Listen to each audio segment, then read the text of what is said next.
আসসালামু আলাইকুম। Genius construction engineering টিমসের পক্ষ থেকে আপনাদেরকে স্বাগতম। আমি সাথে আছি ইঞ্জিনিয়ার টিপু। আমি দেখানোর চেষ্টা করব ইলেকট্রিক প্ল্যান দেখে কীভাবে কাজ করাবেন যারা ইঞ্জিনিয়ার আছেন, সার্ট ইঞ্জিনিয়ার হিসেবে কাজ করেন। মাঝে মধ্যে মিস্টেক হয়ে যায়, আমাদেরও মিস্টেক হয়েছিল, কিন্তু আমরা পরে সমাধান করছি। এই যে আগে থেকে বুঝে শুনে কাজ করলে এটা সমস্যা হয় না। এই যে এইটা একটু প্রবলেম ছিল, এই যে ফ্লোরের মধ্যে 3 পিন এবং ইন্টারকম হবে। এই যে ইন্টারনেট লাইনের কানেকশন আমরা ফ্লোর দিয়ে দিই নাই। আর আমাদের ইউনিলিভারে রিকোয়ারমেন্ট হচ্ছে কোনো ধরনের ইলেকট্রিক লাইন বা মাল্টিপ্লাগ আমরা যাতে দেখা না যায় কোন দিকে লাইন হচ্ছে, এটা দেখা যাবে না। সেক্ষেত্রে আমরা বলছিলাম যে সাইড দিয়ে নিব অথবা উপর দিয়ে এই যে সিলিং থেকে আমরা নামাই দিব পাইপ দিয়ে বক্স করে, সেক্ষেত্রে ভালো লাগবে না অথবা সৌন্দর্য নষ্ট হয়ে যাবে। আমরা টাইলসের নিচে প্রথমে দেই নাই, তারপর আমরা টাইলস খুলে আবার এটা রিপেয়ার করছি, সেই ক্ষেত্রে কস্টিংটা বেড়ে গেছে। আর আপনারা এরকম ভুল করবেন না, এটা আগে বুঝবেন অথবা যে ডিজাইন করে তার কাছ থেকে শুনে নেবেন বা কি রিকোয়ারমেন্ট আছে। এই যে ট্রিপিন আর ইন্টারকম আমরা টাইলসের নিচে দেই নাই, সেই জন্য একটু ঝামেলা হয়ে গেছিলো। এই যে এইখানে এবং এখানে, এই যে কনফারেন্স রুমে এবং ওয়ার্কিং স্পেসে, এই যে আমি দেখানোর চেষ্টা করতেছি আপনাদেরকে।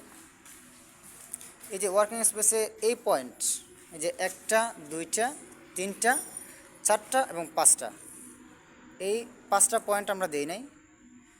সেই ক্ষেত্রে আবার আমরা টাইলস একটা একটা খুলে আমরা আবার এটা এই যে টাইলসের নিচে আমরা পাইপটা দিচ্ছি, কারণ আমাদের রিকোয়ারমেন্ট হচ্ছে উপরে কোনো লাইন থাকবে না। আর আপনারা মাপ অনুযায়ী দিবেন। কিসের জন্য মাপ ইউজ করবেন, যে অনেক সময় মাপ ছাড়া আপনারা ফিটিং করলেন বা লাইন টানলেন, তারপর আবার এটা খোলার প্রয়োজন হয়। কারণ যে ফার্নিচার যে আমরা টেবিল এখানে বসাবো, সেই ক্ষেত্রে মাপ অনুযায়ী যদি না হয়, মেজারমেন্টের সেই সময় মিলে না বা যে পয়েন্টের উপরে পড়ে যাবে টেবিল, সেই ক্ষেত্রে অনেক ঝামেলা হয়। এই যে আমাদের মাপ দেওয়া আছে, যে 869, 1105, এই যে 869, এই এখানটা মাপ দেন তো, বুঝলো ভাই, তো মাপ দেন।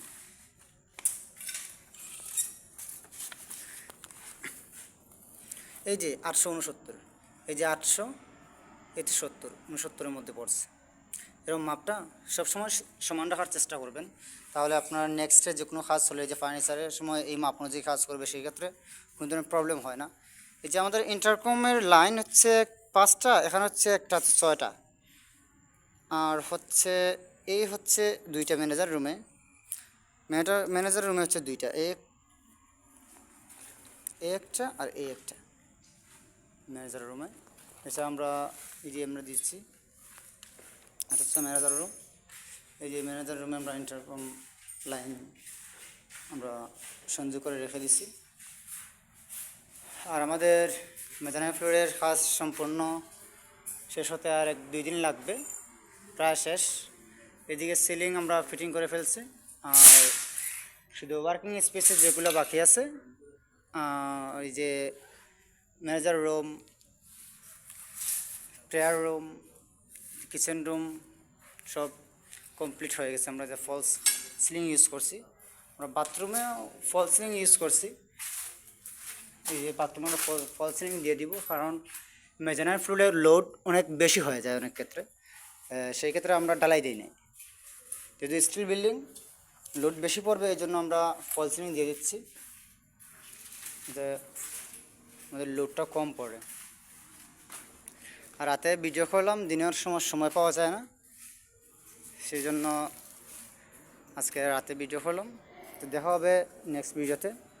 আশা করি সবাই ভালো আছেন, সুস্থ আছেন। আসসালামু আলাইকুম।